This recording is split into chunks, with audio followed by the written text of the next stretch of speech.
Estimado docente, muy buenas noches. Mi nombre es Claudia Segura y doy alcance a la actividad en la cual hablaremos de la investigación cualitativa.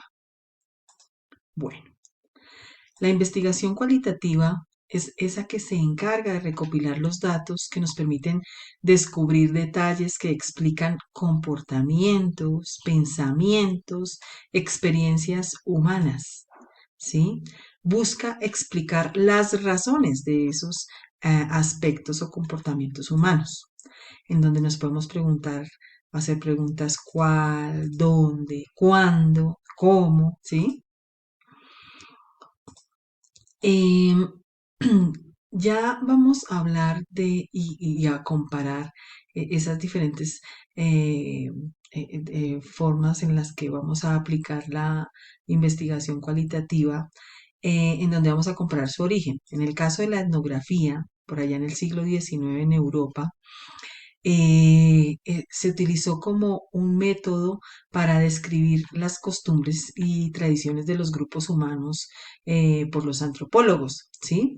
Entonces, pues realmente eran estudios de patrones de interacción social, pero pues enfocados en las tradiciones de estos grupos étnicos. Etnografía étnica. La etnografía virtual, por su lado, pues tiene que ver con esta revolución tecnológica y afianza o se afianza en esos sistemas o ambientes donde interactúa la virtualidad, ¿sí? Con la vida cotidiana.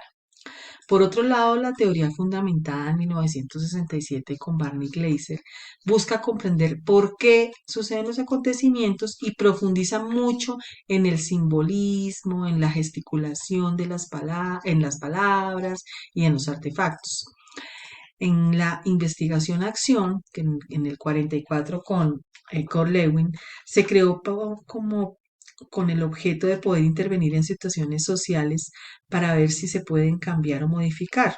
Es un proceso que se denomina como por peldaños porque requería una planeación, una acción y una evaluación de los resultados. En el estudio del caso, en principios del siglo XX por Robert Stake, es un procedimiento que analiza de un grupo de personas determinado, ¿sí? Se selecciona un tipo de un escenario, unas personas, una persona, depende, y pues se realizan preguntas, análisis, etcétera. La fenomenología, por su parte, por allá a mediados del siglo XX, con Johann Heinrich Lambert, es una corriente filosófica y se enfoca en interpretar las experiencias vividas. Entonces, digamos que en este tipo, la busca estudiar es fenómenos o experiencias a partir de la conciencia humana, ¿sí? Aquí, pues, la idea no es tener prejuicios ni preconcepciones, sino más bien, pues, como apertura. Bueno.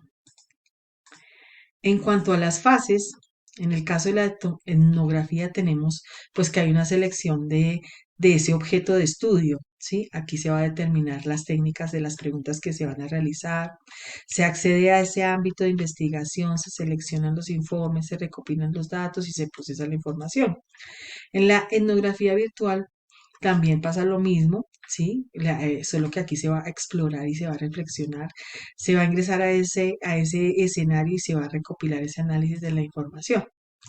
En la teoría fundamentada, que aquí sí se comparan datos, se integran categorías, hay delimitación teórica y pues se redacta la teoría. En la investigación-acción, pues hay un diagnóstico, hay una observación, la planeación, la acción y la reflexión.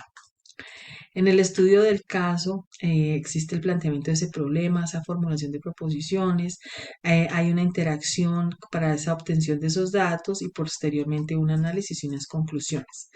En la fenomenología, esta etapa previa también está ese planteamiento del fenómeno en el cual se va a estudiar, viene esa etapa descriptiva para entender ese contexto, una etapa estructural que es una inmersión en el caso y una discusión de los resultados y un análisis de la información, ¿sí?